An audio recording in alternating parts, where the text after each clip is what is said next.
सनातन धर्मको विशेष गरी अर्थ यो हुन्छ कि सनातन धर्म कुनै वर्ग विशेष हुँदैन, कुनै व्यक्ति विशेष हुँदैन।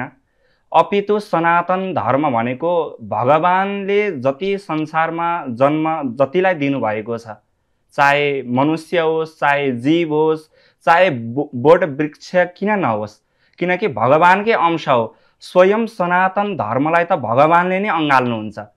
सनातन धर्मलाई त भगवानले स्वतः त्यो धर्मको अनुसरणमा त भगवान स्वयं नै हिँड्नुहुन्छ भनेपछि सनातन धर्मको विशेष गरी तात्पर्यता यो हो कि अनादिकालबाट जबबाट सृष्टि सुरु भयो तबदेखि नै सनातन धर्मको एउटा लहर भगवानको एउटा शरणबाट निक्लिएको एउटा सनातन धर्म हो। सनातन धर्म कुनै व्यक्ति विशेष नभइकन अपितु सबैजनाको एउटा साझा धर्म हो सनातन धर्म।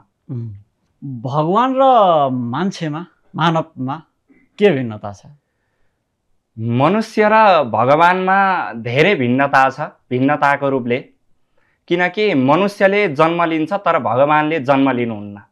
भगवान अजन्म हुनुहुन्छ, हामी जन्म लिन्छौँ। तर सरासर बुझ्नु पर्दा भगवान र मनुष्यमा कति पनि भिन्नता पनि छैन फेरि। किनकि भगवानको नाम हो परमात्मा, हाम्रो नाम हो जीवात्मा।